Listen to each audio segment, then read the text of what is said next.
right. Why don't we get started?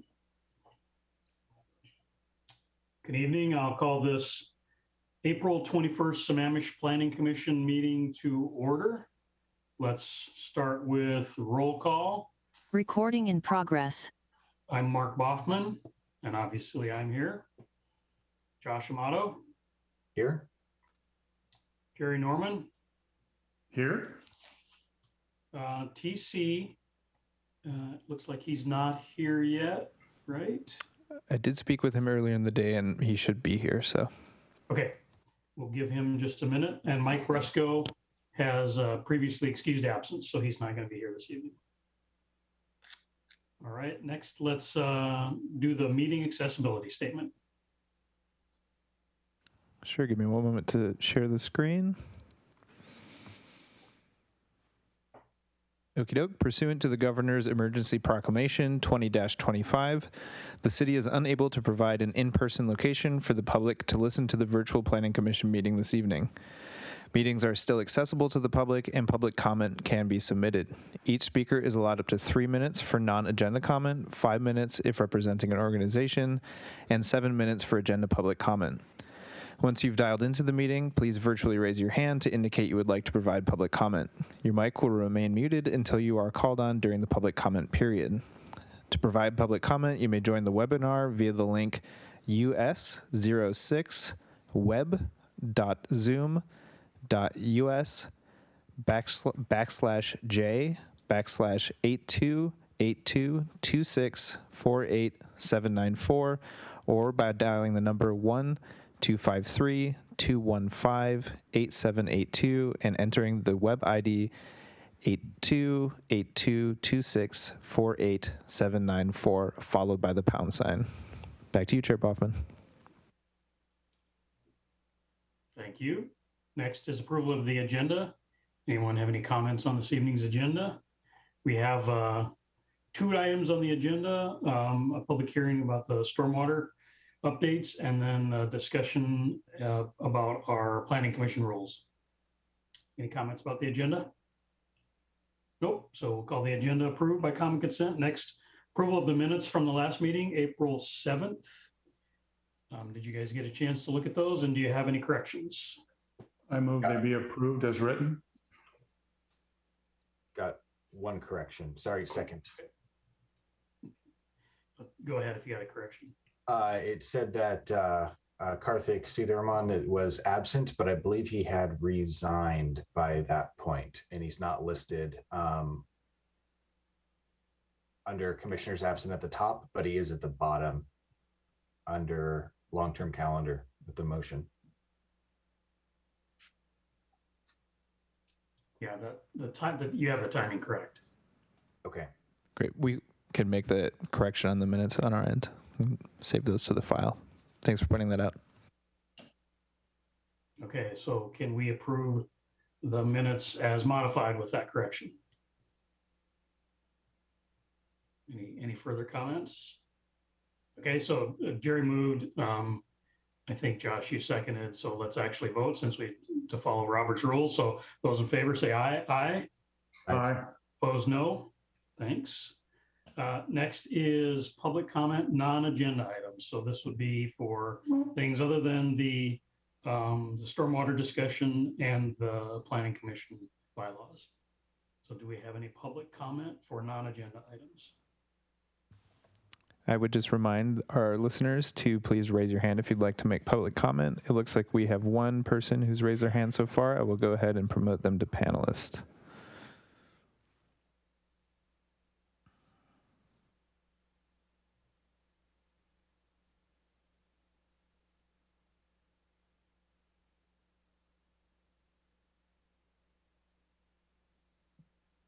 Whenever you're ready, Ms. Victor. Hi, Mary Victor, 408 208th Avenue Northeast in Sammamish for 20 years. I just wanted to say a few things. First of all is there's a lot of input given this week, and it was really great to see it updated, and staff did a tremendous job and very responsive and very informative. And City Commission or City Council actually has a real record of having revised agendas every time you log in. So One thing I suggested a long time ago that they started doing that was very helpful is when they publish the first agenda, it just looks like normal. When they publish the second one, right by agenda, it has the word in red, revised. And then when it says revised, kind of down at the bottom or somewhere on the page, it puts little red bullets so you can tell what's changed. So when you log in and it's 111 pages or 122, and then it goes to 124 and 128, you're like, well, where are the 4 pages added? So for example, in the packets for the meeting today, it would say things like added matrix items in yellow and then added matrix items in blue, that sort of thing. It's just really helpful. I had suggested it to Millie Anderson and Lita a long time ago. So who's ever presiding over the Planning Commission could talk and do it similarly. And I thank Evan for all the work that he's doing as well. The second thing I wanted to talk about a little bit is when you're dealing with utilities and conflicts. I know when Tawny Dalzell was senior stormwater manager and they were doing the Zaccoos Creek Fish Project, she said, boy, there are so many utilities, they just run into each other all the time. And I know that, you know, there has to be drain pipes and there has to be sewer pipes and there has to be water pipes. And what I learned from also watching Sammamish Plateau Water and Sewer District meetings for about the last 6 or 7 years since 2015 is that like King County owns the roads in the county and the city owns the roads in the city where they're public. And then if you have a utility that you have a conflict with, I believe the city has priority to say, hey, we need these utilities here. And in the only case that doesn't happen is if there's like a franchise agreement, maybe with Puget Sound, or an interlocal agreement, for example, with Sammamish Plateau Water, then you say, well, according to this, this is how we handle these. But if there isn't one, I think the other utilities who don't own the public roads are kind of at the grace of the city saying, well, we need to do this project and you need to move your pipes, your wires, or your cables. So I just want to bring that up because Sammamish Plateau Water actually done a lawsuit about King County trying to charge fees for being in the right of way because they also have provision for that. So there's been a lot of talk about that, but I think the city does have the right to do that. So if there's conflict in the roadway and you're maybe considering putting a smaller pipe in instead of maybe 15 seconds. And it's easier to clean and is a 12-inch standard, I think the city should be aware of that. So thanks for listening to me and I'll talk later.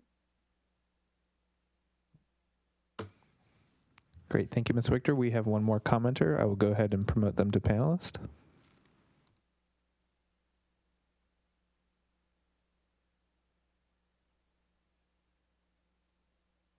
Whenever you're ready, Mr. Stickney. Good evening, the planning commissioners. Paul Stickney, Sammamish. And I echo what Mary Wichter said. It's not often that your planning commission packets change, but I can't think of a time where there were 2 changes in basically 1 or 2 days. You went from 122 pages to 124 to 128, and that's not common for the PC, very common for city council meetings. In fact, I think one time they did it 3 times, but I will echo, it's very nice to have revised at the top and down at the bottom, it lists the revisions by dates.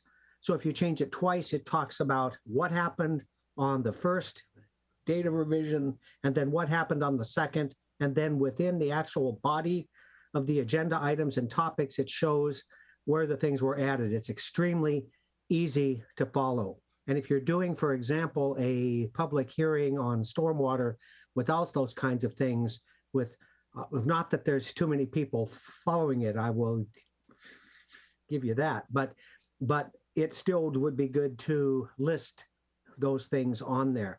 A couple other odds and ends. I'd suggest that you go back and watch a little bit, if you haven't already, the city council meeting on Tuesday. Look at the public comment section and then listen to what happens after the second executive session where they bring up the city manager report redactions and the 2 motions and lots of discussion spirited by council members. Well worth hearing because, you know, like I said in my public comment, I sent you guys the email, but I talked to city council and I'm not going to restate that here. You can watch it if you want, but I talked to City Council about IE and EI, and all this, most of what's happening in Sammamish where there's angst and issue is over the shape of the future on growth. And the problem is that growth has been primarily decided by IE, which is ideology and emotion. What we need to do is to get the second half of that equation. And by the way, I got that first part wrong. I'm going to restart over. EI is the way most growth has happened. Emotions and ideology. The second part of it is information and a new set of 15 emotions. seconds. But you can't tap into the new emotions until you have the information. So it's time to take a look at the shape of the future on growth from both perspectives and get them both, averaged. I don't know the word. Anyway, have a good meeting. We'll talk about stormwater later. Thank you, Mr. Stickney. That was the last of our commenters, so I'll turn it back to you, Chair Boffman. Actually, we'll talk about stormwater now. So the first item on our agenda from old business is we are going to try to do a public hearing, get some more presentation and so on the stormwater code updates. I want to just again remind folks that the order that we intend to go in tonight is to do the presentation, and then for those of us on the commission to ask questions of staff and the consultants related to the presentation. Then we'll have a public hearing. Then we'll have a motion, if that's what someone desires, to start the discussion. Then we'll have the discussion. And then if we get to the point where we are comfortable recommending, then we'll have a vote. So it's kind of in that order: presentation, questions, public hearing, motion, discussion, and vote. Okay, so let's start out with the presentation. Thank you, Chair Bobbin. My name is Stephanie Sullivan. I'm a senior stormwater engineer at the City of Sammamish. So tonight I am joined by Stephanie Hindmarsh, who with AHBL, she'll be leading our presentation. And Wayne Carlson will also be joining us by phone.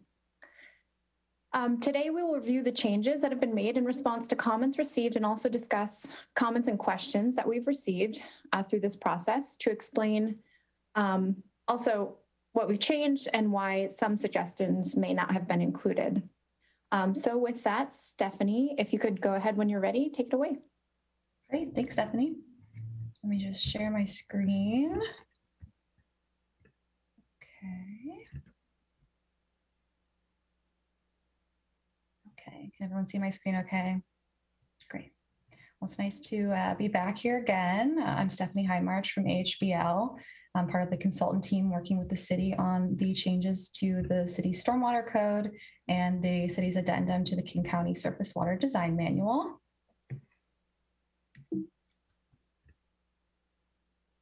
So to go through, I'm getting a notification that my screen sharing is paused. One moment. Are you able to see agenda at this time? Not currently. We still see the title screen. Let me start that again. Apologies for that. How about now? Yep. Great. Yeah. Okay, I'll continue here. So for the agenda today, we're going to reintroduce the project team, who you're familiar with at this point. We'll go back into the project goals just to revisit those and make sure we're clear on the purposes of this project. Then we're going to go into the project schedule, just remind everyone where we're at now. Then, as Stephanie mentioned, we have a few items to discuss in a little bit more detail pertaining to some of the questions that we received last time we were here, and also some questions received since the last meeting. And then we have a recommended action for you today as well. And we'll also have some time for questions that we can address at the end of the presentation. So just to remind you, Stephanie Sullivan is the project manager for this project on the city side. She's a senior engineer with Public Works, focusing on stormwater. The consultant team is AHBL, which includes myself, Wayne Carlson, and Brittany Port. As Stephanie mentioned, Wayne is going to be joining us by phone at any moment. I know he's getting off of a flight now, so I think he is trying to join us at any time he can. And then oversight is coming from Audrey Starcy, who is the Public Works Deputy Director. So this slide might be familiar from last time, but we'll just review some of the project goals. We're making some minor updates to the stormwater code and the city's addendum to the King County Surface Water Design Manual. These are required to meet conditions of the NPDES municipal stormwater permit, of which City of Sammamish is a permittee. Through our gap analysis process, we found that there are pretty minor updates that are actually needed in this round. However, staff have identified some opportunities for improvements, especially to the addendum, and we've also taken into consideration comments from the public and from the Planning Commission.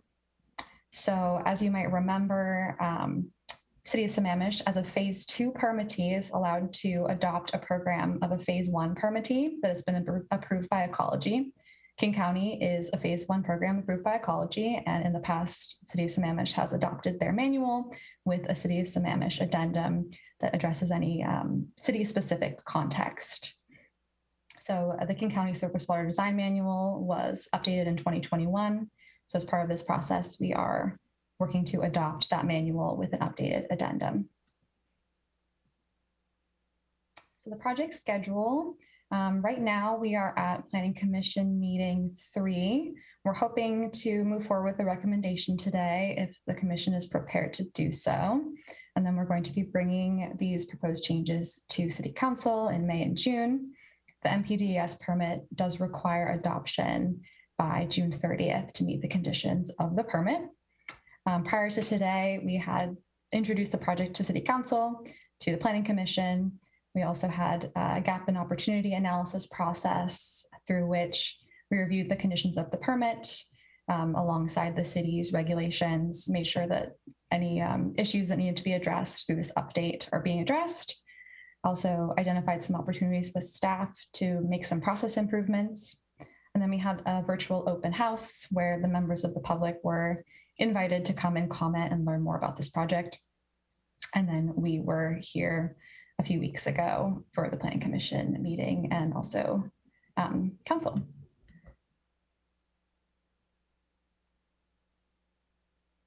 So as we had some comments prior to starting the presentation today, there have been some changes to the packet.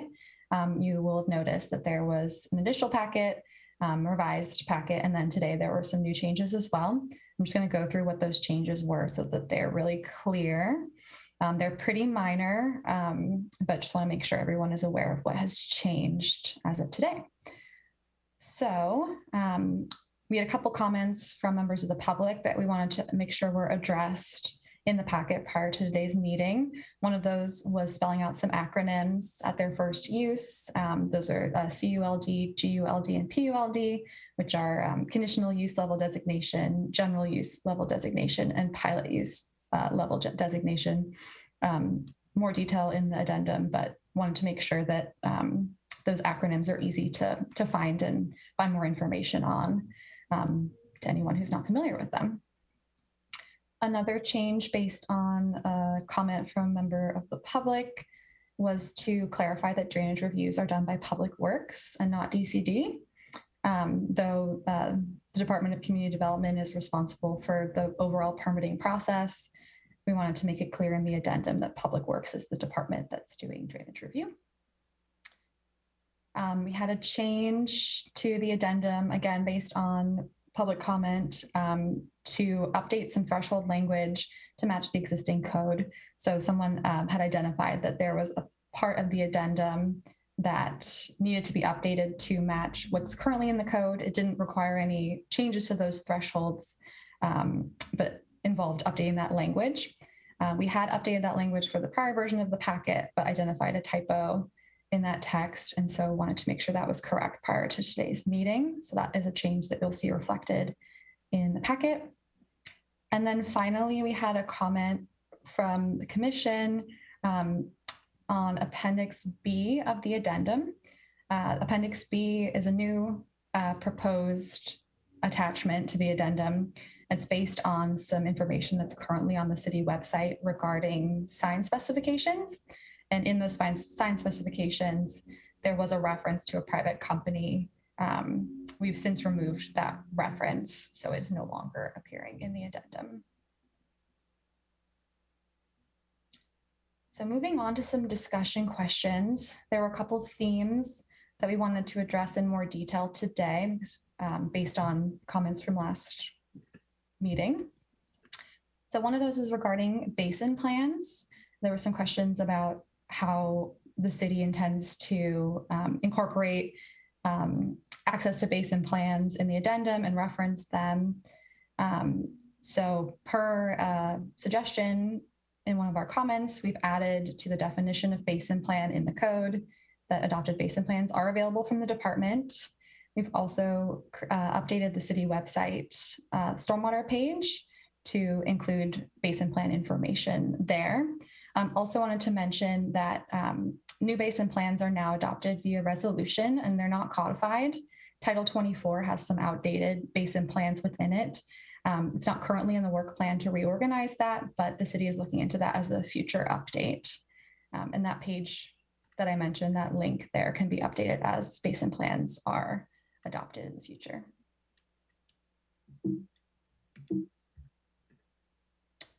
We also had some discussion at our last meeting about downstream easements, requirements for those specifically within landslide hazard areas.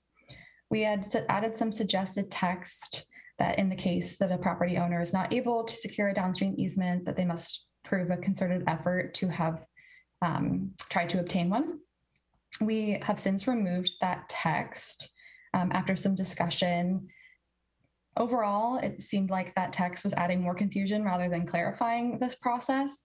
And in discussion with city staff, we determined that the existing adjustment process will ensure that stormwater is not sent downhill without a drainage easement. So in the case that a property owner is not able to secure that easement, they'll have to go through the adjustment process. And if they're not able to produce a compensating or comparable result, then they will have to go through an exception process, which requires public noticing. I'll also note that the adjustment process in a critical drainage area also requires noticing. So there are opportunities to address any concerns regarding landslide hazard areas where downstream easements cannot be secured for facilities.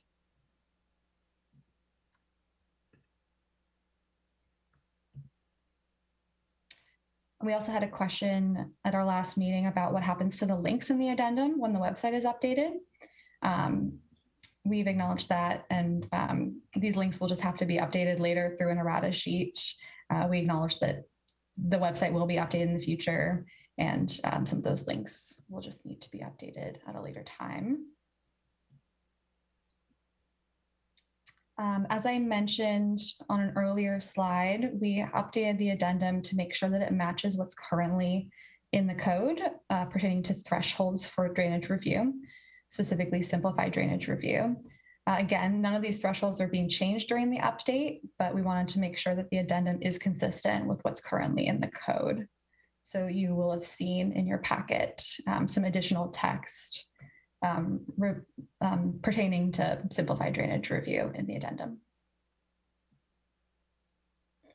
We also revisited definitions for pervious and impervious surface, specifically relating to artificial turf. Since this is a topic that comes up fairly frequently, we wanted to make sure that the code definitions account for artificial turf. So in the definitions for pervious and impervious surface, we clarify that artificial turf without underdrains is considered impervious, and artificial turf without underdrains are considered pervious. We had some draft changes in the last version of our proposed addendum in Chapter 3 that covers this topic in more detail on how artificial turf is handled and how it's modeled.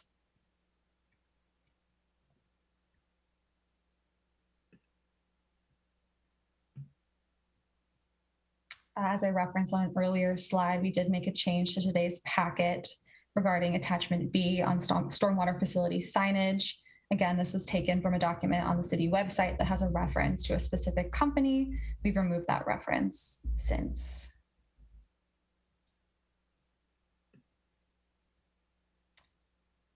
You'll also notice that a reference to sensitive areas under county designations that do not apply in the city has been updated to say critical areas, as in critical areas maps, as opposed to sensitive areas maps. The city is working to use consistent terminology, and though these two mean the same thing, essentially, critical areas maps is the preferred term moving forward. And then we had a couple of questions coming in over the last couple of days we wanted to address in more detail today. One of those was pertaining to water quality, a question about why soaps, detergents, and collected lawn clippings are listed as unlawful discharges. We wanted to clarify that that section of the code is not intended to make it unlawful to, wash your car or your deck, or to, mow a lawn and have small amounts of lawn clippings be collected in stormwater. There are BMPs required for car washing that are intended to prevent soap discharge issues. So even though soaps and detergents are listed as unlawful discharges, there are BMPs that are required for those activities to help prevent those from becoming unlawful discharges. So we just wanted to clarify that that's not the intent of the code.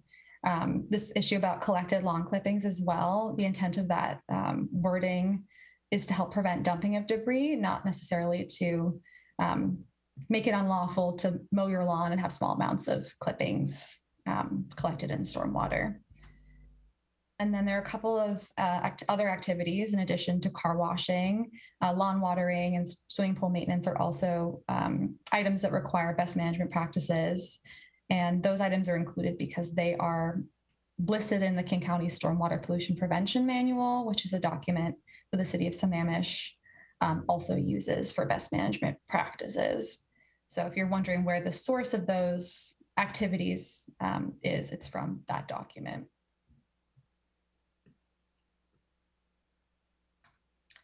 We also had a question about the fertilizers section of the code, about fertilizers containing phosphorus. We had responded to that question.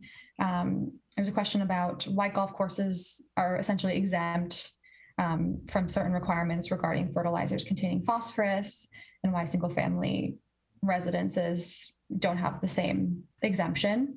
We had responded that exemptions for golf courses exist because golf courses are regulated as business and they must follow management practices to prevent runoff. So there is an opportunity to prevent that runoff through that regulation process that doesn't exist for single family residences. I do want to bring to light that Stephanie Sullivan today has identified state law that requires the city to not allow fertilizers containing phosphorus for golf courses, or it only allows for certain activities, and golf courses is not one of them. And so we are recommending actually removing that exemption for golf courses. This is a update that was not reflected in the packet today because it was just very recently brought up. But as part of the recommendation, we are suggesting removing that exemption for golf courses under fertilizers containing phosphorus, just in order to comply with state regulations. We also had some questions about critical areas maps and how they're used, how they're updated, what's the purpose of them. So the purpose of the city's critical areas maps is to help assist property owners of where possible critical areas might be. However, through the permitting process, these areas are actually site delineated by a geotech. So maps are intended to give some guidance, but they're not the, final say on where critical areas might be. So Public Works can determine that areas that are not mapped might meet the definition based on information gained from that geotech delineation process. Those maps that the city does have are not updated on a regular basis, but they can be updated as part of the comprehensive plan update as needed. So just wanted to maybe add a little bit of clarity on the purpose of those maps and how they're used. Oops. And then final item just to discuss is a question about the surface water runoff regulations when drainage review is required. Currently in the code, drainage review is required if a redevelopment project is proposing $100,000 or more of improvements to an existing high-use site. It's one of the scenarios in which drainage review is required. We had a question regarding that number and where it comes from and whether it could be potentially raised higher. And the source of that number is the King County Surface Water Design Manual. The city has adopted that threshold because the King County Surface Water Design Manual is an ecology approved program and is considered equivalent to the manual for Western Washington. So just wanted to clear up where that number came from. So that moves us on to our recommended action for this evening. We suggest that the Planning Commission move to recommend to City Council to adopt the 2021 King County Surface Water Design Manual, the proposed Sammamish addendum, and proposed addenda amendments to the SDC 21-03050 as presented by staff in today's packet, with one modification, as I mentioned, that section on fertilizer, removing that exemption for golf courses to use fertilizer containing phosphorus in order to comply with state regulations. So with that, I'll hand it back to Stephanie on questions. That concludes our presentation, so I give it back to Chair Bauman. Thanks, Stephanie Squared. What questions do we have from the commission for both Stephanies? I see Wayne is also maybe on the phone as well, so that's a good resource too. Josh? Paul Stickney emailed in a request that I think has merit, and that's to add a stormwater table and reference guide for residents in Sammamish who are just doing remodeling, additions, or demolishing on their existing home. I'm curious if what this staff's thought is on that item, and if it's something that can happen between, assuming we approve this, between our approval and the transmission to the city council, so that we don't take up time in having to, for example, continue the public hearing because of that change. Yeah, a guide. Can you repeat what the request was? The request was basically to simplify this for a weekend warrior who might be looking at what, what's actually required based on where they live, because it can get confusing trying to understand what is needed and what isn't needed. You're adding a patio in the back. What happens at which point? It can get confusing to determine. And so. Okay. So if a project is requiring drainage review and it's more of a small project and not in critical drainage areas or landslide hazard areas, it would trigger the Appendix C of the drainage manual. And that's already a simplified version of the drainage requirements. And King County has a lot of resources that are helpful in creating those kind of even reduced further summary sheets. Because it's not a change to the requirements or regulations, that's not necessarily something that has to be included in this process, but is something that staff could consider as additional materials or, guidance sheets that we could create. It's something I would want to talk to our development review group about. They're the ones who are the front lines for reviewing those applications and working with residents on their applications during the review process to make sure they meet those requirements. So it would be something that they would need to be, part of that work plan, getting it on their work plan to get those guidance sheets developed.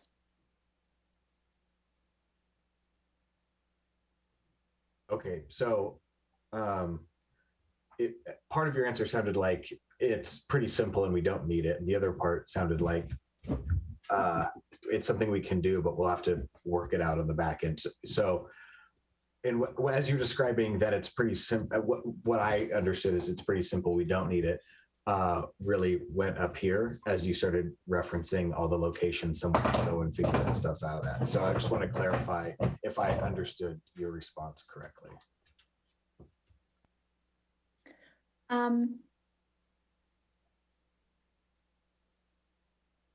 I think additional or, I think it's difficult to create further reduced guidance, but there are some sheets that have been developed by King County that we can modify for Sammamish.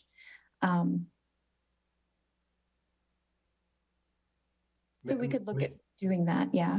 Maybe I'm looking at what Paul's suggesting, and he can certainly speak for himself during public comment, but as like a workflow, if I'm doing X, what's, where, so that they can know what to even begin to understand where to look for things, for example. So yeah, I guess part of what makes it difficult is you really have to understand the scope of the work that they want to do first in order to help. And so sometimes you just have to read what the thresholds are as they're written to really understand what you're supposed to do. So there's only so far I think you can simplify the requirements, but. Okay, I understand. So I know that there's a lot of, you're always encouraged to submit a project guidance request. Is there, maybe that could be called out very clearly in the code in that section? I don't know, so that someone can just know to do something like that before even just, it's too complicated, I'm gonna skip it. Yeah, the project guidance process is always really helpful in determining whether the work you're interested in doing is going to trigger drainage review and what kind of critical areas you might be mapped in. So there are different ways to approach providing some more guidance if that was desired. Thank you. Okay, other questions? Jerry or TC? Yikes. So I acknowledge that I missed the last meeting where a lot of this perhaps was discussed. I'm wondering if you could give me a sense of how much of the revisions, and I've watched a portion of the meeting. I've also been reviewing the modifications and the red lines, which I appreciate that. How much of what we're revising, adding, so forth is purely compliance with the Department of Ecology manual, the King County stormwater management, basically the things that there's less flexibility for us to do because we need to be in compliance and maintain lockstep with those other documents and plans. And how much are things that we have decided, like maybe in the Sammamish addendum, that it was a good idea for Sammamish. It's not necessarily a requirement, but we made the modification just kind of for ourselves, where perhaps we have more flexibility to make choices. I would categorize most of these updates and revisions as, necessary minor changes to make sure we're in line with the King County manual, which is equivalent to the ecology manual and required by our permit. But an example of one of the changes we made specific to Sammamish that staff recognized as a helpful change was, for instance, a maximum 20% area for a ventilation grate on a sand filter. A funny example, we had a sand filter with 100% open grate that's growing a bunch of grass. So that was something that the King County manual didn't address that we wanted to add in, as it's more restrictive. So that's something we added in. Other adjustments we made specific to Sammamish are in the area for adjustments, where our process is a little different than King County's. So that's clarifying those changes.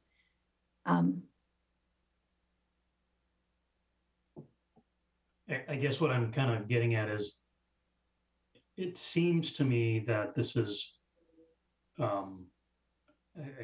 mostly is 90+% compliance modifications. And maybe that number is even much higher than that.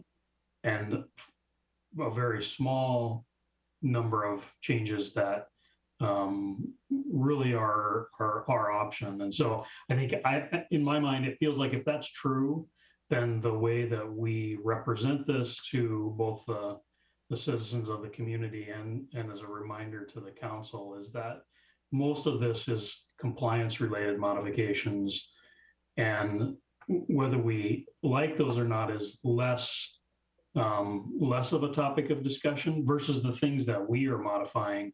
We should absolutely be proactive to recognize that we made those choices and acknowledge them and accept them or don't.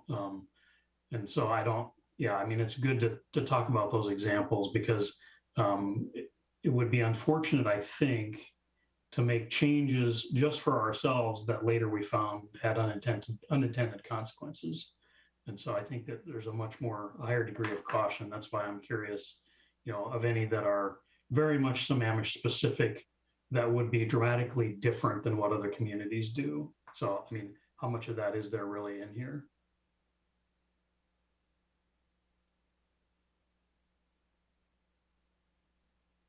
I'll add the artificial turf clarifications and how we define that is a little more detailed than the King County manual has. I think we're seeing it more often in Sammamish, and obviously it's used in play fields, but the detail we've added is consistent with how King County and ecology view artificial turf.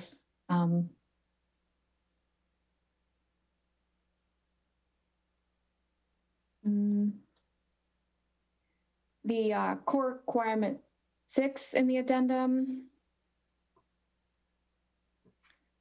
So we talked about HOAs in specific situations, allowing an easement instead of dedication. So that's a little different and very specific to Sammamish. Hmm. Okay. The reason for that is for recreational tracks. Those tracks often have playground facilities that the HOAs are required to maintain, so the city doesn't want to take on the maintenance of those kinds of facilities in those situations.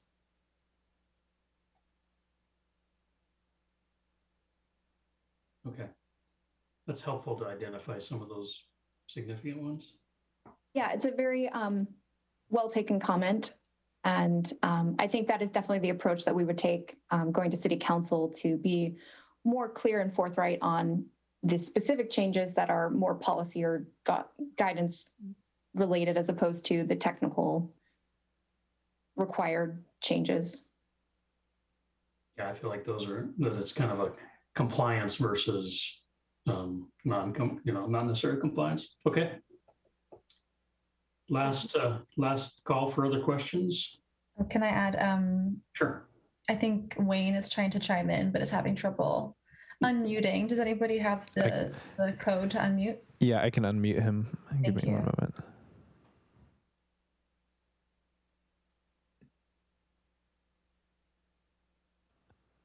Oops, I thought I could unmute him.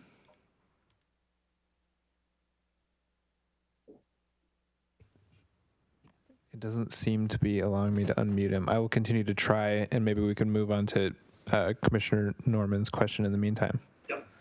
Go ahead, Jerry.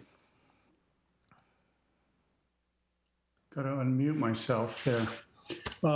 Before we get into discussion, I asked some questions and received some answers from staff, Stephanie, and am not satisfied with some of the answers I got. And I wanted to give you a chance to restate your thoughts on the lawn watering issue.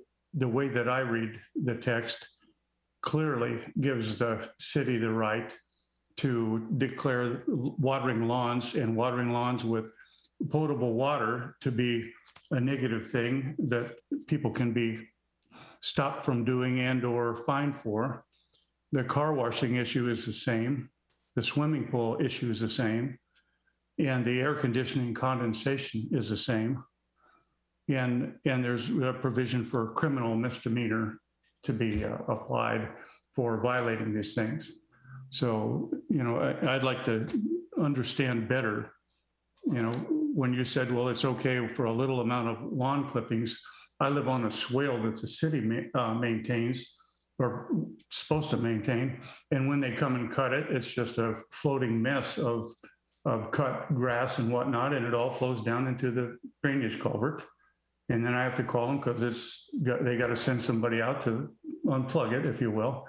And yet I could be accused, if I mowed my lawn and those clippings go into the same ditch, of violating the code and be subject to a misdemeanor accusation. So help me out with that.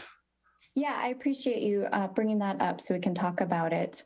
The lawn clippings, soap, biodegradable or not, fertilizers, pesticides, there's a list of non-stormwater discharges that are explicitly prohibited by law. It comes from ecology, so we're required to have that in the code, that they are not allowed to be discharged.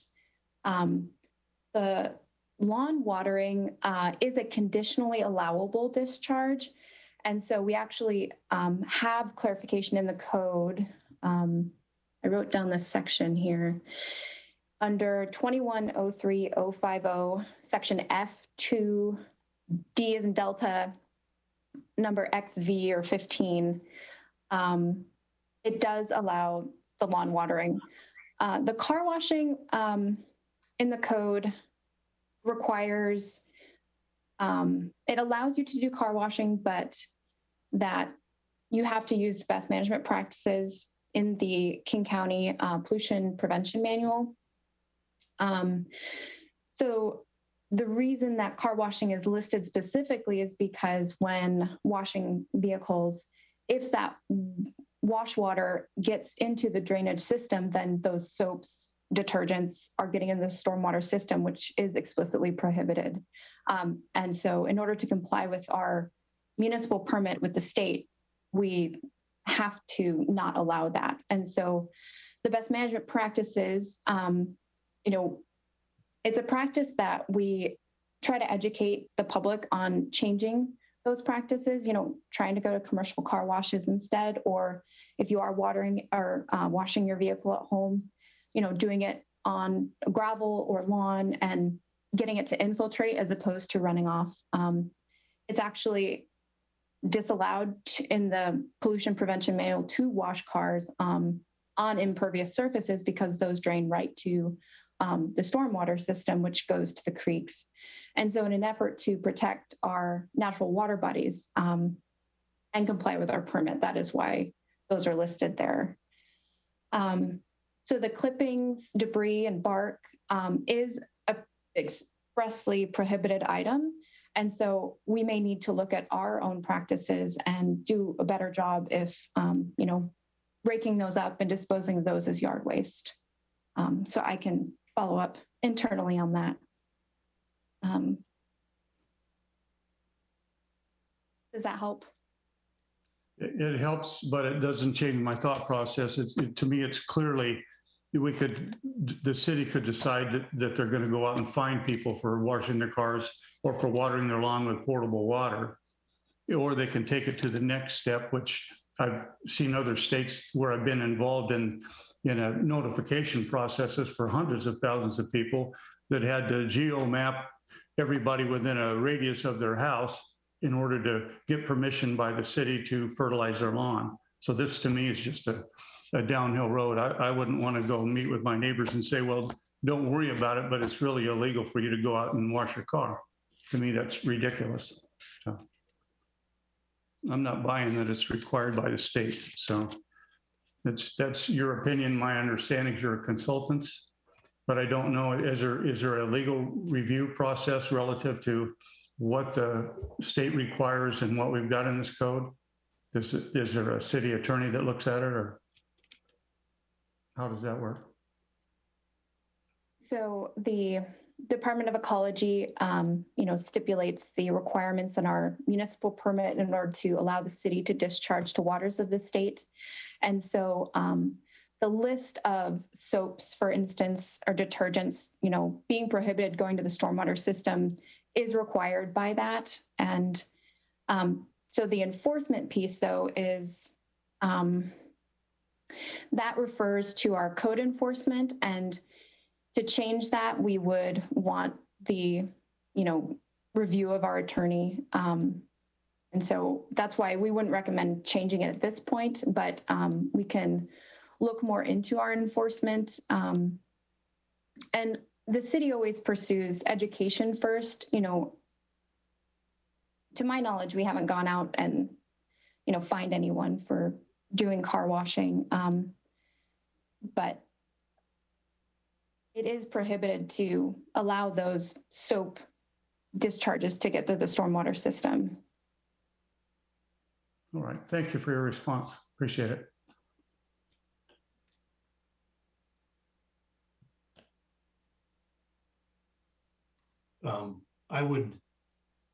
I guess I would maybe just comment on that as well, in that I kind of empathize with Jerry's position that some of this stuff is perhaps well-intentioned, but seems to be language that doesn't get used because it's impractical.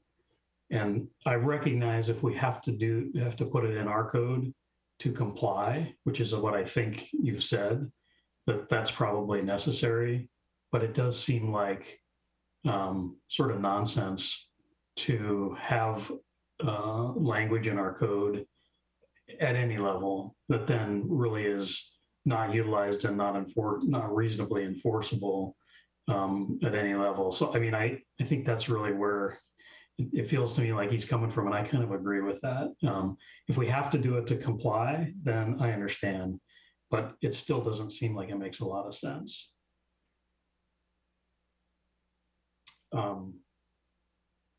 Again, any more questions for Stephanie? And I don't know if Wayne was ever able to.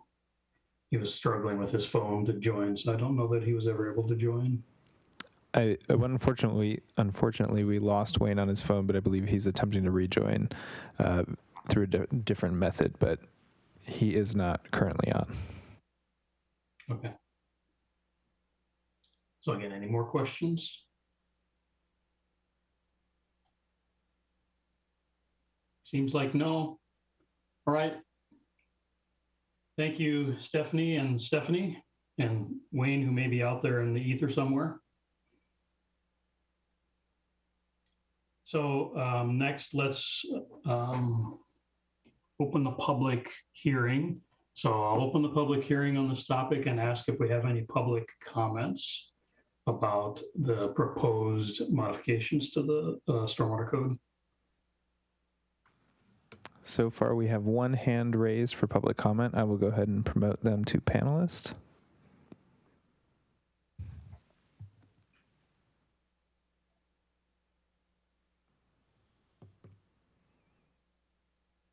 Whenever you're ready, Ms. Victor.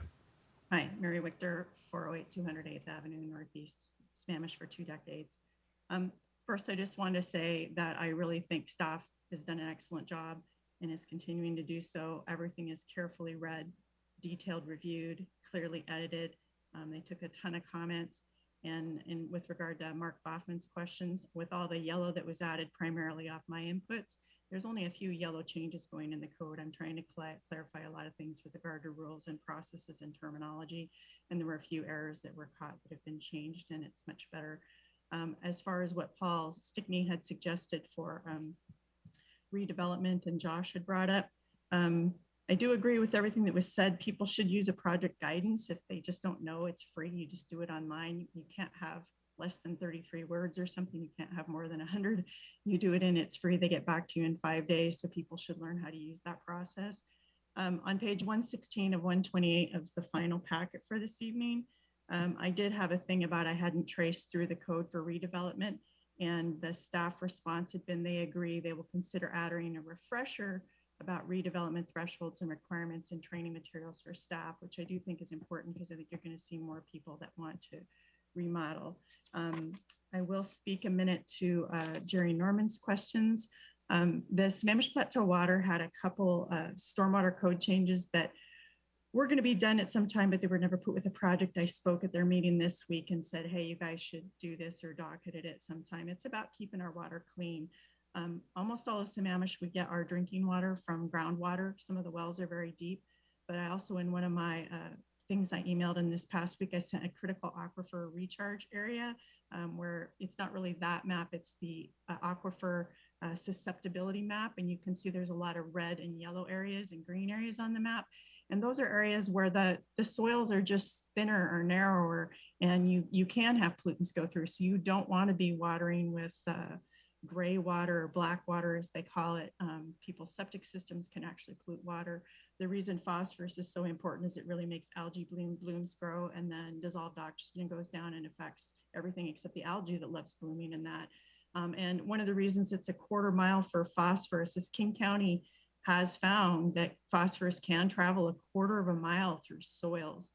So there's a lot of pollutants, and there was some ecology stuff written by Lori Morgan that I had done a presentation on a couple years ago about just that somebody just put fertilizer by, you know, in an area kind of near a well in Canada, and it killed 7 people. So you do have to think about what you're doing. I do have people even on my street that wash their car, and they just love to wash it like on the road and just let the soap go down the road, which it's not good, and it goes wherever the rain goes. The other thing that people love to do is they like to just drive their car onto their lawn, whether they have a septic field or not. And that compaction changes how your water can get handled in your vegetated areas and runoff. So really, I take my car to the car wash every time to wash it. I did used to wash it by hand and be very careful about where the runoff was, but just I know that heavy metals come off the cars from the roads, and I think that's just a lot better to do. One thing I can recommend is, instead of fighting ecology, because we do have to meet their codes, is I believe it's Bellevue, and I don't remember the name of the group, but Lisa Ware would know. They have a lot of like pamphlets and hand out like dog poop and why you bag it and where it needs to go and how to keep your water clean. And I've seen those in Bellevue, seen them in the past, and I think we need maybe some more of those splashed across the main page of the city website, particularly with regard to car washing in the summertime and picking up pest waste and other things people can do to keep water clean. So I think all those points are very important. I believe almost everything's handled. I did ask a lot of questions. I read through, I had some more questions I'll research today, but in general, I would say that the code was very well done. The few changes that were made were very carefully edited and very clear, and I believe they're necessary. I do agree with what Ms. Stephanie Sullivan, senior engineer, had said about adding artificial turf. I think that was important.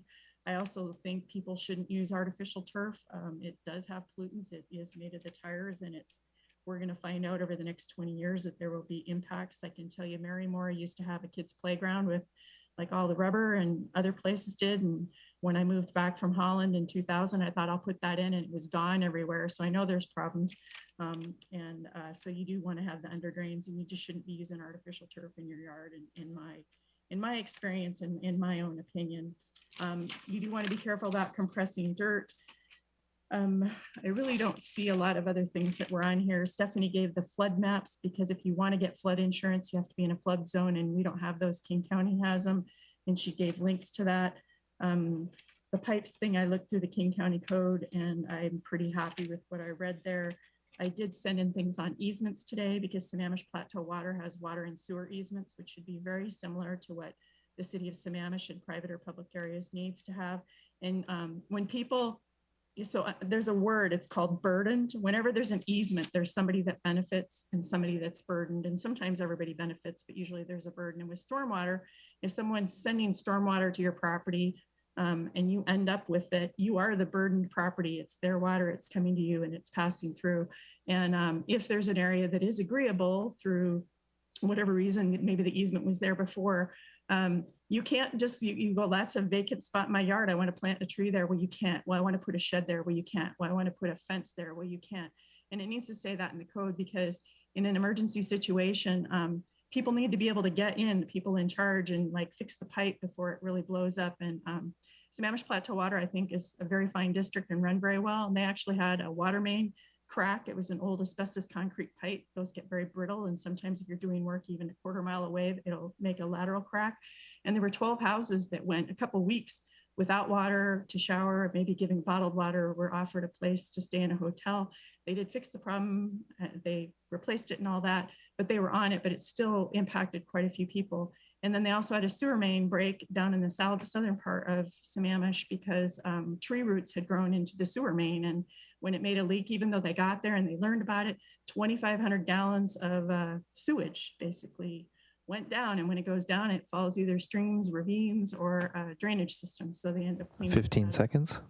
So anyway, so I think a lot of the things that needed to get done got done. I think everybody's done a great job. I really like the questions and the input that you guys have had at meetings. I think it's very good and I'm happy with it moving forward. So I hope you'll discuss, deliberate, and make a recommendation to go to City Council. Thank you. Thank you, Ms. Victor. We have one more commenter. I will go ahead and promote them to panelists now.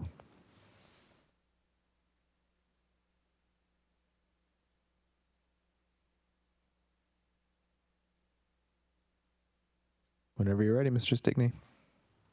Hello, Planning Commission. A couple of comments on the stormwater work. Mary's the expert on this. I defer to her on lots of topics on this. I don't get into it as deep. Commissioner Amato mentioned my remark that I sent in today. Primarily, what I was focusing on is that section of stormwater that deals with people that own existing houses. There's a lot of other parts to stormwater. What happens with new single-family homes that are built on lots that have never had, critical areas, basically new construction. Most of my comment was aimed at a large portion of our city where homes exist. And the table that I was talking about would be, in my opinion, some sort of the most common things that people may do, where to go in the code, and some high-level requirements to at least get people to understand some of the requirements and or simplicities or complexities based on the project that they want to do to their home. For example, if somebody has a concrete driveway that's old, not too attractive, exposed aggregate from the 1970s and 80s that a lot of people have, and they want to put in stamped concrete and leave it exactly the same size, do they have to do anything? Or can that just be done? If there's a minor addition to that size, maybe adding 50 to 100 feet of impervious surface where the driveway is currently 2,000 feet of impervious surface, does that trigger a review of everything? Or is it a very minor review they have to meet? Another topic would be a roof. I would assume that if somebody has a roof on their house and they need to change it to something different, I'm assuming that there's no stormwater review with that.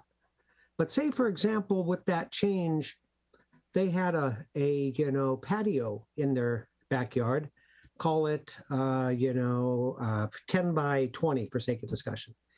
And let's say that they wanted to expand their roof to cover that patio. So no new net impervious surface, if you will. The roof existed where it existed. The patio exists, but they want to frame in a new section of roof to cover a 10 by 20 area. A lot of people are enjoying doing that kind of thing, outdoor living, if you will, and lots of different things. So no new net impervious surface. Is that a change that triggers any stormwater requirements or not? Let's say somebody's got a house, existing home, and they're just a little bit frustrated with the size of, say, for example, a informal dining area off their kitchen. And they want to add a 5 by 10 addition to their house, expand their informal eating area by 50 square feet. What kind of drainage review does that trigger for them on an existing house? I could certainly understand if somebody's adding 500 square feet or 1,000 square feet, but I don't know for sure where are the thresholds, and are there different levels of drainage review based on different amounts of remodeling someone may do. Let's talk another example. Say someone buys an older house and they're satisfied with the footprint of that house. They tear the house down, but leave the foundation exactly where it is. leave the driveway exactly where it is and rebuild a different floor plan, if you will, but don't change the perimeter of the foundation. So there's no new net impervious surface. Roof is the same coverage. A driveway is the same. Do they have to change their stormwater standards to current codes as compared to when that house was originally constructed? So to me, what I'm after is there are professionals that are involved for professional projects. I put new homes in that category. Commercial, schools, et cetera, the city doing projects, road construction, et cetera. That's not my aim. My aim is for folks that own houses that they don't do this all the time and they just want to make what they feel is a reasonable and or logical improvement or alteration or modification. To what degree do they have to get into current codes? And by the way, I'm not aiming for a certain outcome on the policy. What I'm aiming for is clarity to those folks to know what the decisions are by the city. So in my earlier example, if a home was built in 1998 and had the 1998 stormwater standards, there's at least a 2009 update that was significant, 2016 even more, or 2021 is not quite as significant. If there's no change to impervious surface, do they get to reconstruct at 98 if there's no net change on the lot? Or do they have to meet all the new standards? So the intent of my question, and I wasn't quite as clear in what I wrote in, so I'll make it clear now, is a table for what a vast majority of current residents would be interested in if they were making changes to their house, and maybe could go to the development department to find out what types of changes are more common. And those were the types of things that I would suggest putting in the table.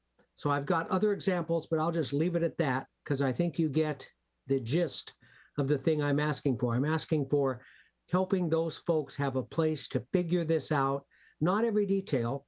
And one thing I will repeat that I wrote earlier, I'm interested in 20% of the data covering 80% of the 15 issue. seconds. I'm not trying to cover everything. They would need a professional for that. What's most likely to come up and what are the answers in advance so they have an idea of what the requirements are for them. That's my comment tonight. Thank you, Mr. Stickney. That appears to be the last of our callers. So back to you, Chair Boffman. Thank you. All right, so next segment on this is discussion. We are supposed to start the discussion with a motion and a second, and then we can vote it up, vote it down, modify it, whatever. So would someone like to make a motion?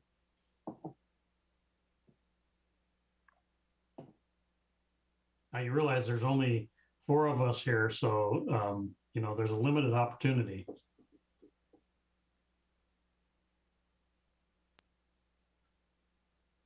Go with it.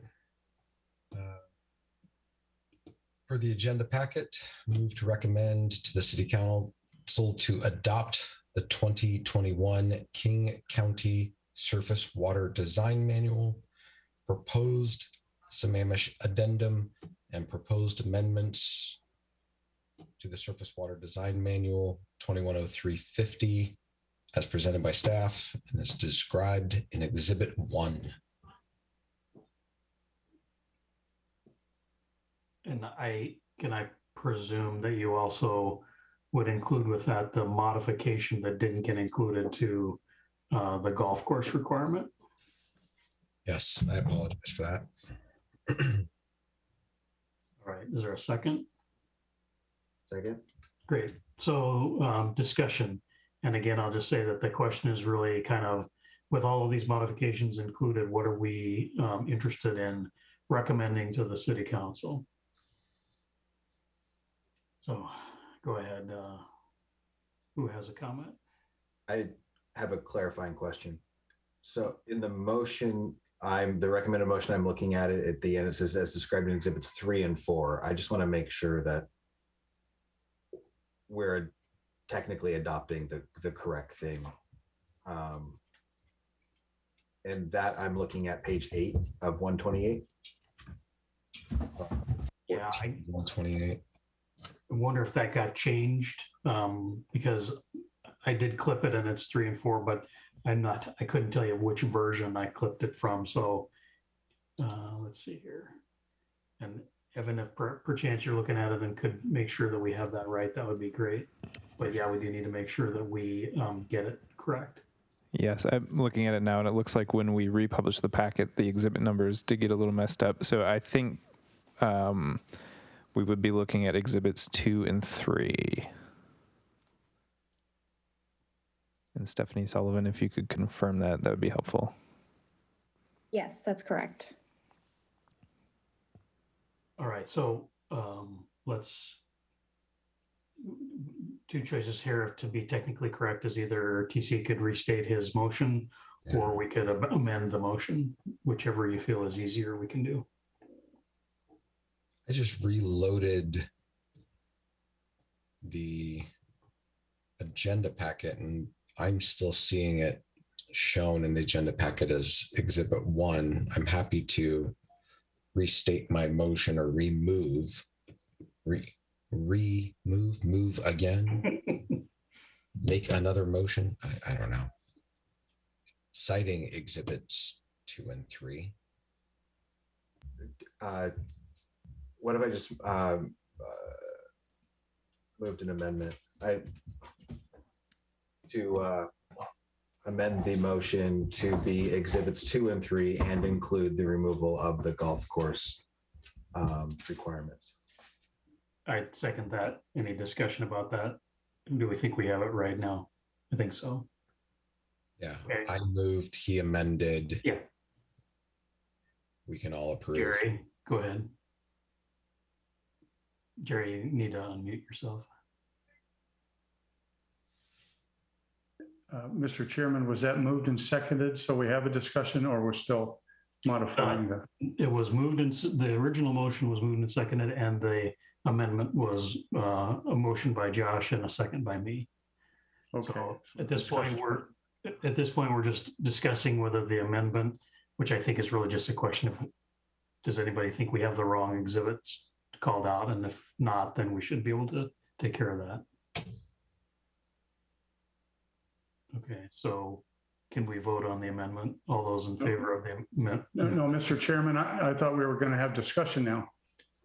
Well, so now it's discussion on the amendment. Yes, correct. Discussion on the amendment. Right. I'd like some discussion because I want to make my position clear on this, and I hope that I. So Jerry, can I just? We're just discussing the amendment only right now. Not the motion. Nope, no. That's right. Just the amendment.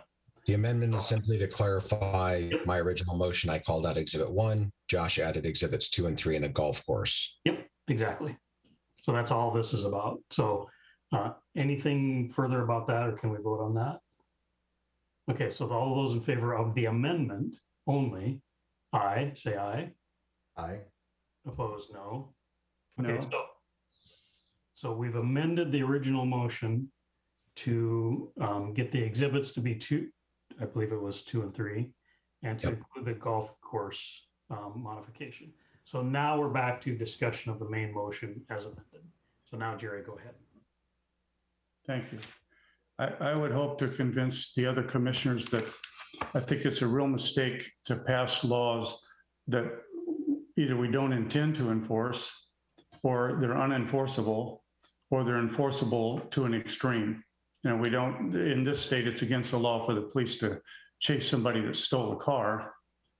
But we're recommending that we make it a misdemeanor crime for somebody to wash the car on the street. And I just think that's ridiculous. And so I'm not in favor of that. And I think if we think that the state law clarifies that, then we should recommend to the city council perhaps that they go to the city council's legal counsel and get some kind of legal guidance on whether that's really the state law or that's really what King County thinks is cool. And they passed it and put it in their manual, but it's not necessarily a state law. the other issue that I had asked a question about was relative to the mapping.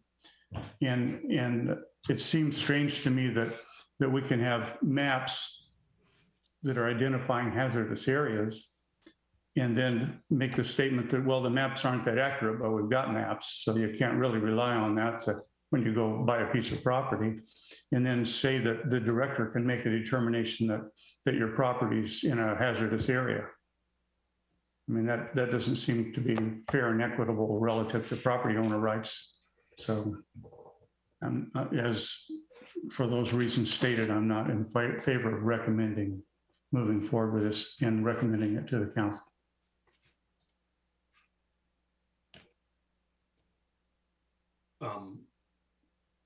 So one question I guess I have that's really a question we should have probably asked is of the staff is what happens if we don't, I mean, what is an alternative path, right? So what are the choices that we would have? So we could adopt everything but certain items, and then what would happen? I guess I think that seems like that's kind of what you're getting at is we would choose those things which we think are not, whatever you want to call it, reasonable or enforceable or whatever, and then remove those things from our modifications. And I guess I don't know what that would mean. I don't know what that means for the city, right? Was that question discussed like at the last meeting at all, or alternative options? Probably not, since nobody's saying yes. Go ahead, Josh. Sorry, I don't have an answer to your question, so I should wait until you get that. Stephanie, sorry, Chair Boffin, I was just going to prompt one of the Stephanies or maybe Wayne to provide an answer to that question.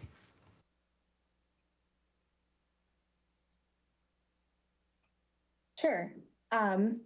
If the commission were interested in further assessing changes, so we did not propose changes to that enforcement section and the misdemeanor section. If you were interested in including that in your recommendation, I would suggest you could add that as an amendment to the motion. And then, the other, the maps. So then the maps that are defined, the definitions for those critical areas are really in the code. And so the maps are based kind of on LIDAR and our indicators. And so then if there is a development application, they're required to provide that specific information to see if it meets those definitions of those areas. And is it steep? Is it the right soil type? And does it drain to a landslide hazard area? So those are all the pieces of that other map, and hopefully that helps. So Stephanie, can I restate the question? What happens if we recommend to council, and presuming they go ahead and take our recommendation and implement it, which is a big if, but what if they did that? And our recommendation was to adopt all the changes, but for 3 or 4 items that we think are inappropriate.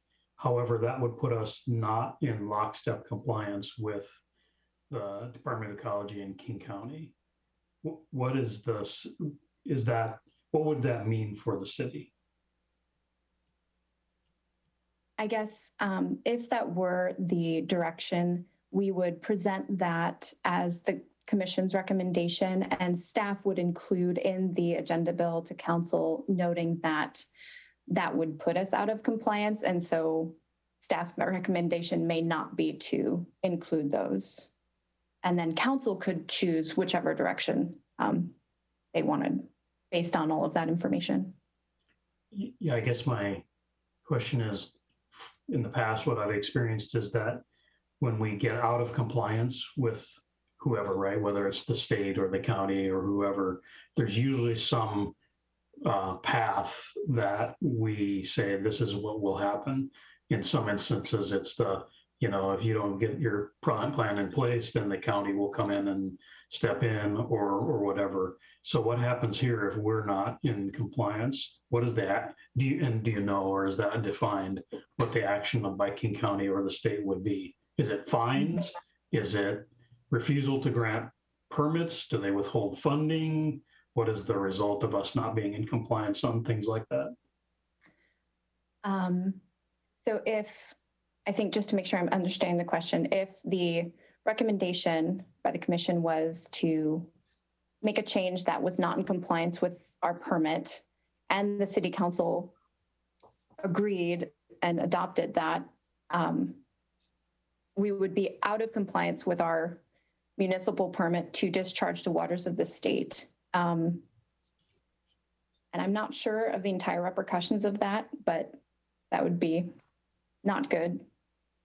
Yeah, I can weigh in at least a little bit. Thanks, Wayne. With respect to, it would, but the cover, you have coverage under the permit. And so if you comply with the permit, you have coverage against third-party citizen lawsuits for discharges. So it would open the city up to, liability for, not complying with the permit. So that's the purpose really of the kind of the NPDES permit system, so that individual cities don't have to kind of create all this stuff. There's a phase 1 permit for the big cities. There's a phase 2 permit for really the balance of all the other cities and districts in Western Washington. And if you comply with the permit and adopt either the ecology manual or some acceptable equivalent, which King County's manual is, then you have coverage under the permit for these lawsuits. That's kind of my understanding of, and I'm not an attorney, but my understanding of the reason why you want to stay in compliance with the permit. Okay. Thanks for indulging my question.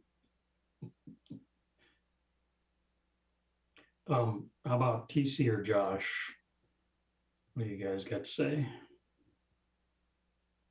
I understand where Commissioner Norman's coming from, but my reading of the code here is that the misdemeanor kicks in if you ignore an order from code enforcement, which wouldn't be, I don't think, entirely out of line of other areas where you ignore code enforcement, where there's penalties. The very act of washing your car doesn't result in a misdemeanor. It's if public or CDC comes up to you, I think, tells you to stop, and then you don't, they then have the ability to, fine you or issue a misdemeanor or what have you. I don't think it's, can I get clarification on my understanding of that? I was trying to read through the SDC real quick, and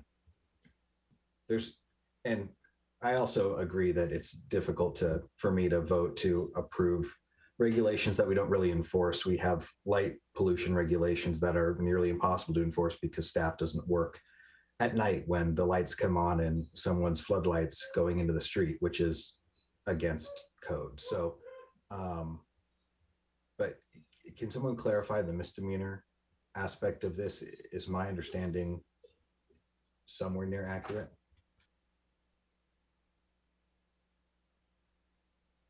I can try a little bit. So if we were notified of a violation, we would first approach with education and outreach. And then if it's, continuous, if there's an issue, a serial violator, then the current enforcement code gives us the ability, yes, to fine and then revert to code enforcement, which is overseen really by the community development department. So I don't know all of those steps, but it sounds like you were describing it appropriately. Yeah. Right. I was going to say something. This came up a few years ago, and in your characterization, Mr. Amato, is the way it was described when we discussed this at the last permit cycle 5-6 years ago. The idea of this kind of this progressive concept. sorry, Kelly. Oh, no, that's my fault because this is the first time I've been in the office for 2 years at a planning commission meeting, and I'm learning all the mechanics. So I apologize for that. It's a test run for when the planning commissioners actually start showing up here at City Hall when we open to the public. I was just going to add, I do oversee code compliance. In my time here, in community development and overseeing code compliance, I haven't seen us pursue any misdemeanors, that course of action. We do have tools in the toolbox, including penalties to go after offenders who do not comply with our code. And those penalties and fines can become very expensive very fast. So we do have a lot of tools. Usually it's a notice on title that sticks with the property. So there is motivation by the property owner to, usually when we do a notice and order on title, that gets things going and folks do start to comply pretty quickly because that does inhibit, a lot of progress with that property and options with that property owner when you start putting these type of notices on their title and recording it to their title. So, but again, as I mentioned earlier, we haven't had to use the misdemeanor piece of it, and I don't know any examples of when we have in the past.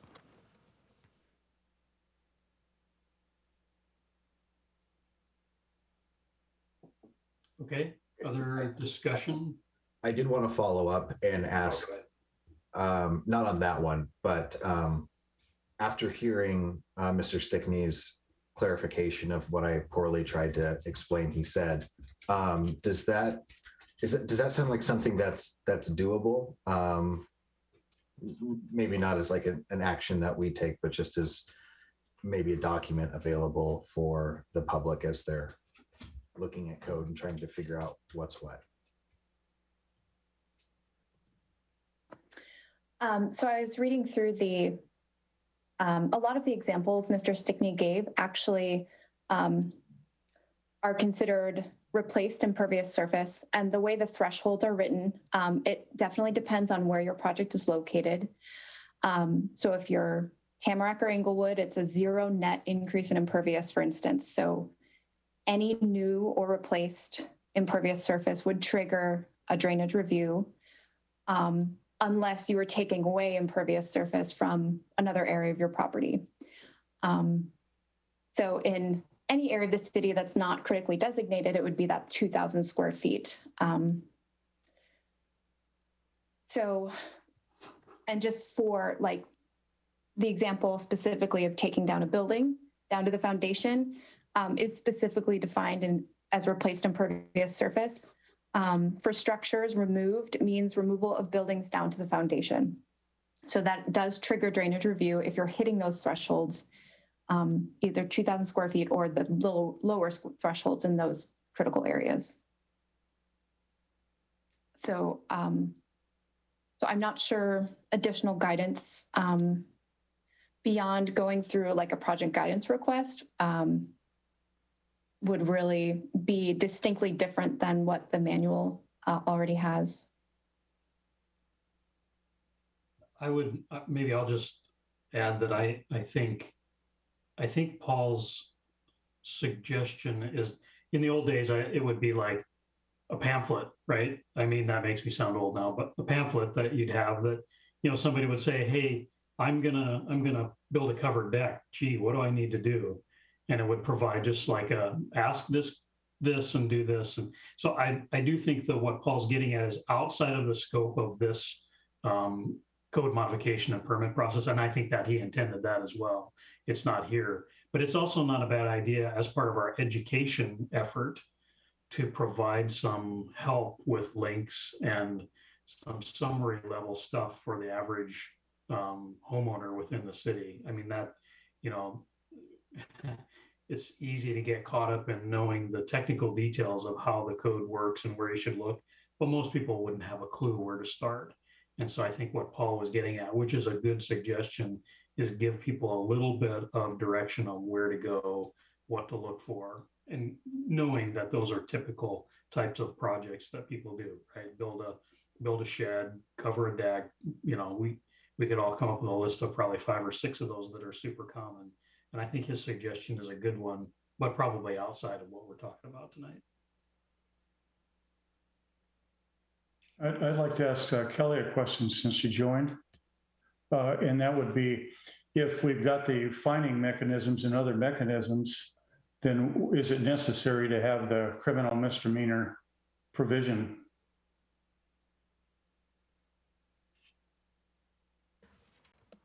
Okay, I'm trying to figure out why my video will not share. This is an interesting conundrum. I would have to defer to legal on that. I don't know the answer, but I could follow up and get an answer for you. Thank you. It's a very good question. And one other thing was on Mr. Stickney, I think he made some great points. What if a house burns down? I mean, what if my house burned to the ground and it was built in '94 and I just want to rebuild my house? But then I would have to bring all my drainage up to a different code level, even though my house was there and it was all approved and fine. Is that what happens?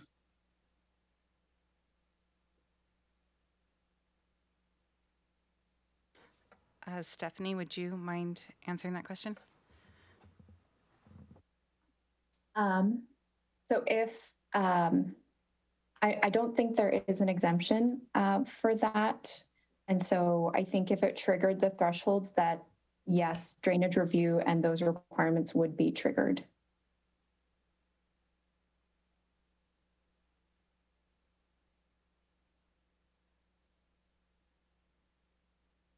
I know we've had the discussion about that before in another context, and I don't recall. It seemed to me that there were some flexibility, but I'm not recalling the specifics. Just because there has to be, right? What if your shape of your house didn't comply with some current standard? I mean, that you can't tell somebody they have to build their house smaller after it burns down.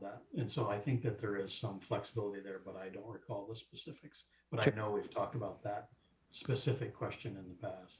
Chair Boffman, if I may, I believe that was part of the discussion of the Phase 2 development regulations, and that was one of the exemptions that were included in the Phase 2 development regulations, but I don't know if that pertains to stormwater drainage review. I think it has to do with being able to rebuild your house in the same footprint and form, but I don't know if that also includes drainage.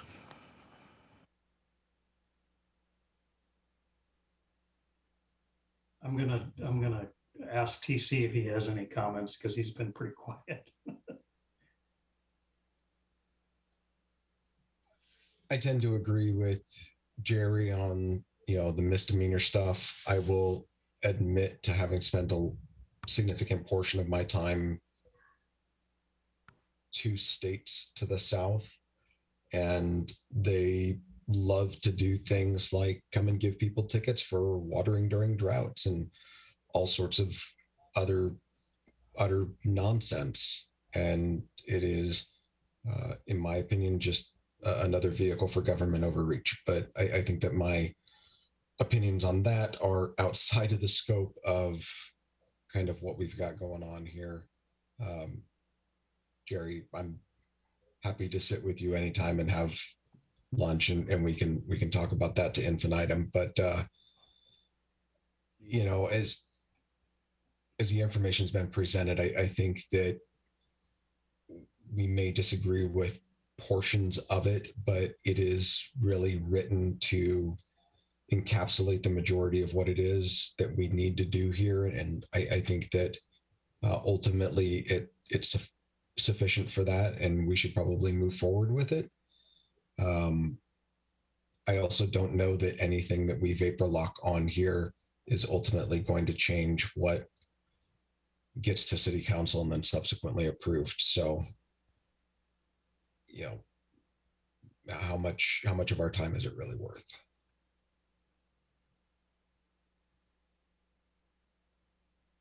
Look, could I add to that a little bit then, TC? I appreciate that. And I think that it's our job, as I see it, just to make a recommendation. We aren't making the determination.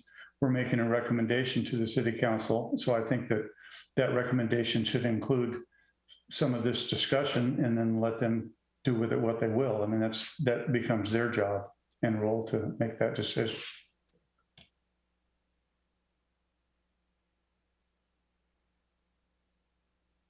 Okay, other discussion? One suggestion I do have is, and I'm trying to think of this in my mind, but you know, we have a motion, which is the formal part of it, but what goes with that is a letter to the council. And it's pretty easy, it's best for the formal part of the letter to put comments in there to express, you know, alternatives or suggestions or dissenting opinions or all kinds of things. And it seems to me that maybe one path here is to consider approving the motion that's been, as it's been amended, and then include in the transmittal letter, you know, just a couple of comments that say, and we have recommend that the council have discussion about those items which seem necessary for compliance, but not relevant for enforcement within the city and how to deal with that. Because I don't know that we have a specific recommended path to deal with it. But we could certainly say that we consider it to be an issue that they might consider taking some action on. So it wouldn't be part of the motion, but it would certainly be part of the transmittal letter, and we can do that.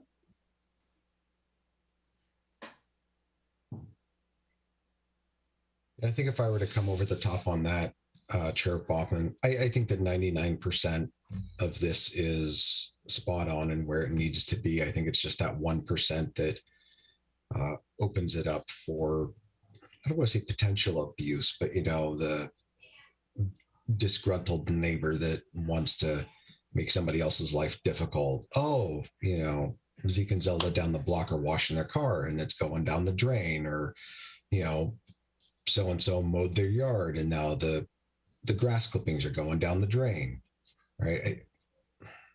I don't know. I really feel like we've got bigger fish to fry than dealing with that. And honestly, I don't know that we have the staff to even really enforce or investigate any of this. So back to Jerry's comment about why have a bunch of unenforceable legislation on the books? Who knows? I don't know. I don't have answers. Yeah, this isn't the only topic where we have that discussion, right? No, I mean we had the same conversation a couple months ago about lighting and, you know, what it's doing to fish in Lake Sammamish, and, you know, is a secular conversation for us. Go ahead, Josh. As it stands now, I don't know if the motion's going to pass as amended or fail on a tie, or where we're going to end up with. So if there are concerns about that language, there could also be another amendment made to the motion to add to the transmittal letter concerns about the enforcement mechanism and requesting the city council to take a closer look at that. So if there are concerns on that front, that might be a way to ensure that your concerns are heard and seen by the council. I will say that I understand the concerns about having enforcement mechanisms that might not actually be used, but sorry, my dogs just took off. But in the event that there's something very terrible going on, the city does need a tool in the toolbox to be able to issue some sort of fine or reprimand in some way. We can't have them entirely toothless in the event something really blatant or terrible is happening with regard to pollution in their stormwater. So anyway, that's my comments there. I want to make sure we can kind of move forward. This is an important document to get done on time. So. TC, did you have something? I do, but I noticed that Jerry's had his hand up for a little while. I wanted to make sure that he's given the opportunity to be heard. Jerry, you're on mute again. Oh, okay. What if we made I think it would be more palatable to me if we removed the misdemeanor and maybe moved it over to an infraction. And I think that while there's a little bit of legalese that goes around that, we could also recommend maybe an escalation in it where multiple infractions can move to something, or I don't know. I don't know that as Jerry was saying, I don't know that a misdemeanor is really where we need to be going with this. You want to go cut somebody a tag for doing what they weren't supposed to be doing in the first place, make it a monetary fine. I get it. But I don't know that it should be something that follows you around for a while. Does anybody have any opinions on whether or not we could amend it over to an infraction instead of a misdemeanor? Any opinions there? Again, Kelly, didn't you explain already that that you can fine and you can escalate fines if it's repeat offenses? And it was stated earlier that if you're polluting, nobody wants a terrible event to happen with a lake, but that's a violation of the state law. And so there's already law in place that people can be charged with that act and criminalized. So why do we need to put that in our manual and then take on the burden of saying, now we're either going to put it on there but ignore it, or we're going to put it on there and it's a terrible fine? I just think it's adding a law for no reason, making it complicated. And it's complicated as it is. And one of the biggest underlying things we have to consider, and it isn't, we know that it's the wastewater, and I would agree that 99% of this is all about good stuff that needs to happen. But we've also got to keep in mind that housing is getting more expensive, and everybody says, gee, why does that happen? And it's because you got to spend a whole lot of money and go get a drainage review, because you want to remodel your house on exactly the same footprint with the same drains and the same driveway you had. And now we're going to want you to spend $50,000 more. And that just never seems to end. The price of permits now is way more money than the cost of a house used to be 15 years ago. And that's something for us as a planning commission, I think, to keep in mind, keep it simple and reasonable. So that's about all I've got to add or take away. Thank you. Okay, in the interest of time here, I guess I'd say, is anyone, if someone wants to offer another amendment, then we could do that. Otherwise, I'd ask if there's any further discussion on the main motion as amended. Before we go on to the Stephanies and Kelly, I know that a lot of this has been adopted in from other organizations. Is the misdemeanor portion of this something that is, I don't want to say non-negotiable, but is it something that we have the ability to enact change on? Can we bump it down to an infraction if we desire? I'm just trying to figure out if there's the wiggle room on that. Yeah, I'll speak to that first. I don't know the answer. Again, I would like to consult with legal on that. Stephanie, do you,